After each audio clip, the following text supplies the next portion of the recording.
On poursuit maintenant avec le Burkina Faso. Le pays des hommes intègres a voté pour les élections présidentielles et législatives. C'était dimanche 22 novembre. L'opposition burkinabé a affirmé samedi qu'une fraude massive était en préparation à la veille donc de l'élection et menaçait de ne pas reconnaître des résultats entachés d'irrégularité. Il est clair qu'il y a une grande opération orchestrée par le pouvoir en place en vue de frauder, en vue d'une fraude massive pour légitimer une victoire au premier tour. C'est ce qu'a déclaré Zéphirin Diambré, le chef de file de l'opposition et principal challenger du président Roch Marc Christian Kaboré.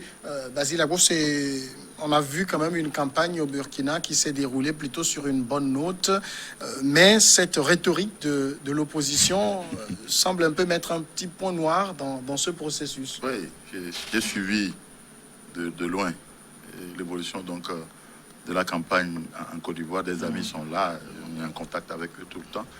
Et un ami qui m'a dit, mais Basile, ça va bien, nous, on va rentrer tranquillement après cette élection. Mais l'issue qu'on nous donne maintenant, ça me fait beaucoup réfléchir. Je me dis, mais quand est-ce que l'Afrique va sortir de ce cycle d'élections, contestation, violence, dialogue? Mais il faut qu'on s'arrête. Mais l'opposition clame déjà qu'il y a eu fraude massive dans une Burkina qu'on connaît bien. Les Burkinabés, je ne crois pas que c'est un peuple qui va se taire face à des élections, va se rendre complice d'une quelconque fraude massive, etc. S'il y a fraude au Burkina, je crois que les organisations de la société civile qui ont, dans le temps, fait un travail gigantesque que nous avons apprécié, sont encore là. Ou bien l'opposition ne fait plus confiance à ceux-là qui, hier, avaient réussi à dégager Blaise Compaoré. Mais l'opposition a peur qu'aujourd'hui, ces sociétés civiles soient pour le président Roch Christian Kaboré qui a réussi quelque chose. Quel est le problème? Nous allons toujours continuer dans ce cycle-là. Élection, contestation, violence. Non, il faut qu'on arrête. Il faut qu'on arrête. C'est-à-dire qu'il faut que notre démocratie puisse fonctionner jusqu'à ce que ça fasse, c'est-à-dire que ça fasse envie à d'autres de dire, mais les Africains, ils réussissent. Non, non, pas après une réussite, tomber dans une autre vague de non-réussite, d'échec de démocratie, etc., etc. Moi, ce que j'aurais conseillé à l'opposition, c'est de rester à voir ce qui va se passer avec la Commission électorale nationale, etc., etc. Après, on peut... Si on anticipe pour dire qu'il y a eu fraude, et il y aura fraude. Il y aura fraude dans les pensées. Et c'est avec les pensées qu'on va commencer par contester les trucs et par mettre de la violence. Donc je crois qu'il faut au moins un apaisement pour qu'on voit ce que la CENI, ce que la Commission électorale va dire, et on va évoluer avec. Déjà la présomption de fraude qui commence déjà par être quelque chose de sûr et qu'on veut s'asseoir là-dessus pour commencer par faire je ne sais pas, bousculer le pays encore, ce n'est pas bien. Les Burkinabés, je crois que la majorité n'aurait pas voulu vivre encore une situation délétère comme celle était avant que Blaise ne s'en aille. Alors, la crainte de l'opposition burkinabé, et on le sent bien dans leurs propos, c'est cette crainte de voir Roch Marc Christian Kaboré passer dès le premier tour, puisque Zéphirin Diambré dit que il est absolument inconcevable, après avoir parcouru tout le Burkina Faso, de penser avoir un parti gagnant dès le premier tour. C'est donc pour se donner une victoire dès le premier tour que le pouvoir organiserait des fraudes, selon l'opposition, sans toutefois dire la nature des fraudes qui sont en train d'être organisées. Non, moi je crois que les conditions d'organisation des élections au Burkina Faso, en tout cas pour celles-ci, sont quand même acceptables. Et l'opposition a accepté ces conditions et a officialisé sa participation à ces élections. Le respect de la Constitution établie par l'actuel président Kaboré, à qui la Constitution lui permet de faire un deuxième mandat. L'organisation du processus électoral avec la présence de tous les partis politiques, en tout cas tous ceux qui composent la commission électorale nationale du Burkina Faso, et les garanties de sécurité qui ont été données par le gouvernement dans l'organisation de ces élections constituent en tout cas pour moi des éléments assez profonds qui attestent de la neutralité du président Kaboré à vouloir peut-être faire voler les élections. Non, je crois que les Burkinabés reviennent de très loin et ils ont compris la nécessité de fédérer leurs énergies autour du président Kaboré. Quand on voit un peu l'avancement de la situation actuelle, l'avancement de la situation sécuritaire actuelle au Burkina Faso, c'est vrai que Kaboré a hérité d'un pouvoir qui était parti de la main de Compaoré à la suite de son départ précipité. L'invasion d'une partie du territoire burkinabé par les terroristes. Aujourd'hui, on a quand même vu l'effort qui a été mis en avant par le président Kaboré pour justement lutter contre les terroristes. Et il ne faut pas oublier qu'aucun pays au monde n'a réussi véritablement à lutter contre les terroristes. Même les États-Unis sont encore aujourd'hui vulnérables. La France, dernièrement, a encore subi des actes terroristes. Et d'autres pays africains, la Côte d'Ivoire, le Niger, le Tchad, le Cameroun, ne sont pas à l'abri du terrorisme. Mais derrière, il y a quand même cet investissement que le président Kaboré a fait pour apporter des solutions à ce fléau-là et contre ce fléau-là. Il y a aussi qu'il ne faut pas oublier que le Burkina, l'arrivée de Marc Kaboré au pouvoir a coïncidé avec le départ, enfin, est arrivé après le départ de Blaise Compaoré. Donc le Burkina était dans une crise politique très profonde et c'est Kaboré qui a réussi aujourd'hui à apaiser les choses, à calmer les choses. Aujourd'hui, quand même, quand on parle du Burkina, on parle du Burkina avec une certaine fierté, avec une certaine dévotion. Et cela fait partie aussi du bilan que Kaboré a apporté. Alors, que l'opposition anticipe en parlant de fraude, je ne suis pas surpris. C'est le même discours. On en a connu en Guinée dernièrement. On en a connu aussi dans d'autres pays, etc. C'est le discours de l'opposition et l'opposition est en train de jouer son rôle. Mais je pense quand même que aujourd'hui, avec tous les facteurs qui sont présentés actuellement dans l'organisation de ces élections, il serait très difficile d'admettre qu'il y a eu des fraudes. Si l'opposition a réussi à faire 2 semaines de campagne sans dénoncer ces fraudes, si l'opposition a réussi à participer à ces élections sans dénoncer ces fraudes, et il fallait attendre la fin des élections pour parler de fraude, je pense que il faut aussi comprendre l'opposition. Elle est dans son rôle de s'opposer, de dénoncer en anticipant. Mais aujourd'hui, les Burkinabés ont compris aussi la nécessité ou alors de donner un second mandat à Kaboré ou alors de peut-être le faire remplacer. C'est vrai qu'ils l'ont... en tout cas, la dénonciation de l'opposition, c'était samedi, donc la veille du scrutin. Et comme je le disais, ils craignent une victoire dès le premier tour. Pour eux, c'est impossible. Dans le Burkina d'aujourd'hui, avec ce qu'on a vu, cette élection d'hier dimanche, est-ce qu'il est possible, hein, puisque c'est comme si le Koukawa est devenu la monnaie, Togo, Guinée, Côte d'Ivoire. C'est possible de gagner au Burkina dès le premier tour? David a fait un développement tout à l'heure qu'il faut suivre. C'est que le Burkina revient de très loin. Et les Burkinabés ont participé à la reconstruction du pays aux côtés de Kaboré. Ils ont vu Kaboré à l'œuvre. Mais je crois que c'est de façon unanime, de façon responsable, que la majorité des Burkinabés va vouloir réexpérimenter, retravailler encore avec Kaboré. Et une évidence. En même temps, ils ont vu la sécurité se dégrader sous Kaboré. C'est vrai, tout à l'heure, c'est vrai.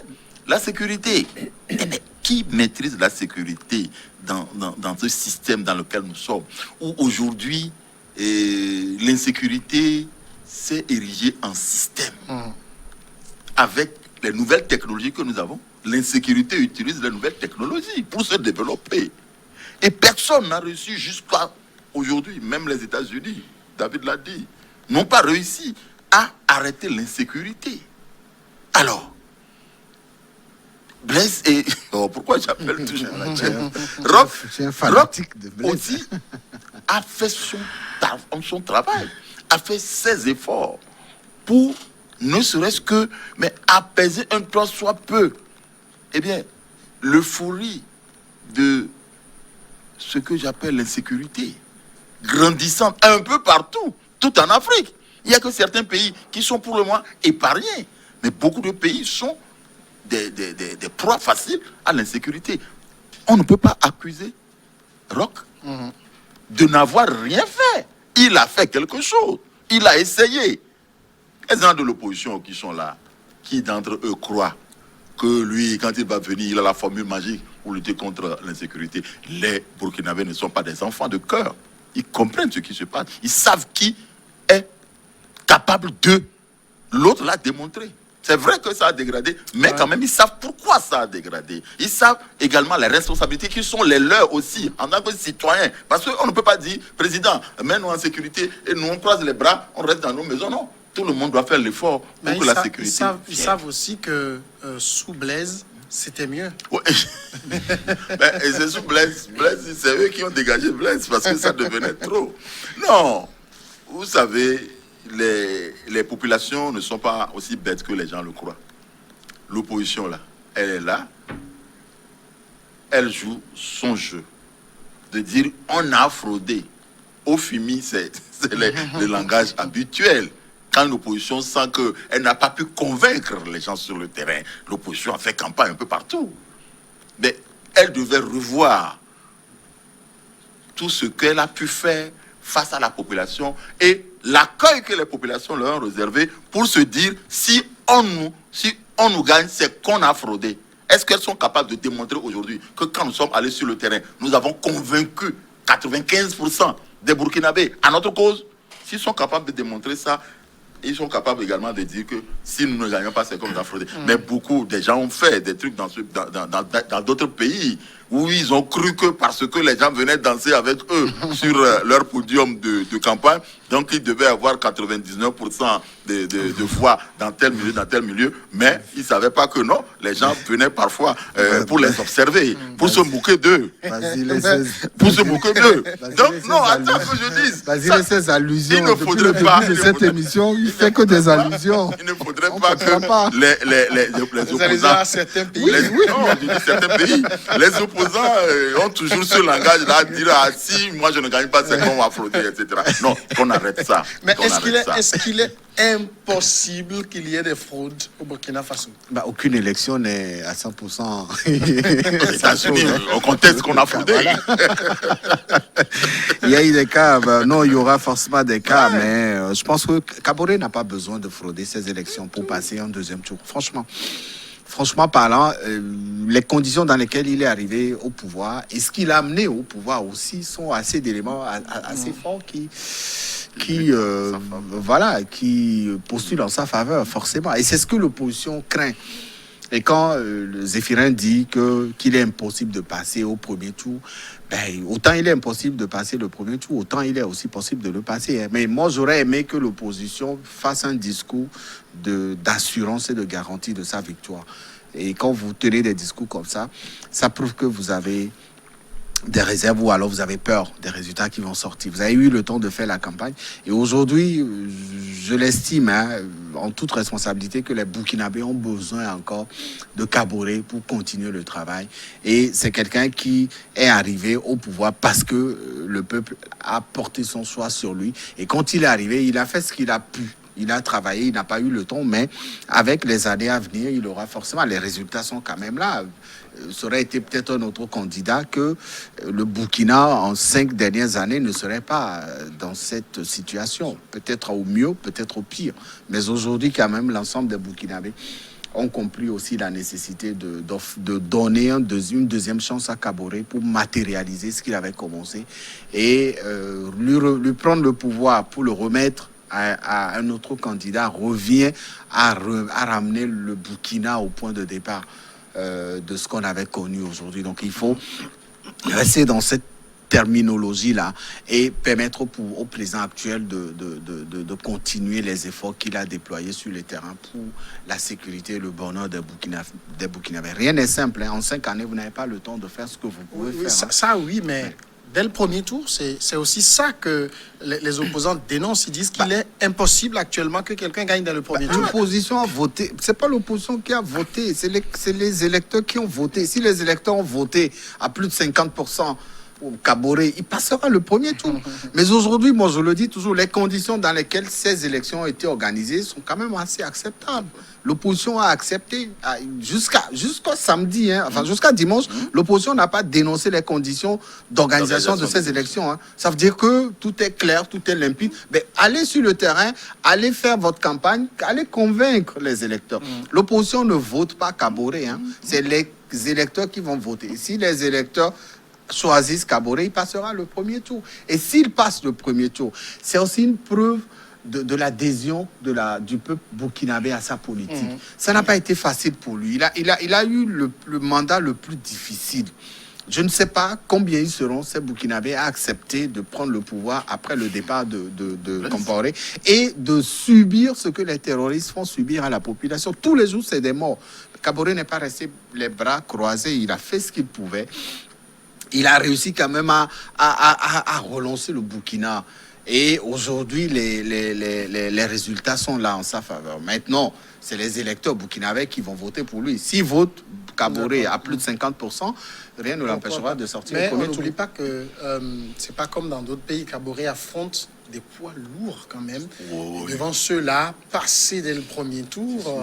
Ses amis. Ziféré, Diabré, Eddy Komboigo... Cadré Désiré ou Edaogo. Quand sur le terrain, tu fais des preuves, il est évident qu'on peut aller avec des gros poids. Mais si vous faites des preuves sur le terrain, mais vous allez balancer les gros poids là et sortir. Et c'est ce qui se passe. Je vais même dire ceci. Pourquoi c'est le samedi que l'opposition a commencé par dire qu'il y aura des velléités de fraude? On n'a pas encore voté. Et l'opposition le samedi, parce que l'opposition a vu ce qui se dessine déjà. L'opposition a constaté, peut-être après toute sa campagne, qu'elle n'a pas pu emballer un grand nombre de personnes. C'est pourquoi, avant déjà le scrutin, on suspecte qu'il y aura fraude. C'est le complexe de Gribouille qui a pris le dessus. Parce que l'opposition s'est sentie dans la population qu'elle n'a pas tellement percé les cœurs des populations. Et donc, on prépare déjà le discours que non, nous sommes dans le cœur des populations. Si quelqu'un sort le premier tour, ça veut dire qu'il a fraudé. Et ils sont tombés dans leur propre jeu en proclamant cette histoire le samedi, avant même que les gens aillent dans les urnes pour voter. Si au moins ils l'ont fait le lendemain du scrutin, c'est-à-dire que lundi, aujourd'hui, mais on dira que ils ont constaté des fraudes sur le terrain. Les gens suspectaient des fraudes. C'est autre chose que de constater des fraudes. Donc, je crois que les éléments qui sont en train de balancer là, c'est un complexe, je le répète, un complexe de gribouille. Ils auraient peut-être dit, on va nous gagner. Et voilà. Non, ils n'ont qu'à arrêter ça. Merci. Passons à la pause maintenant.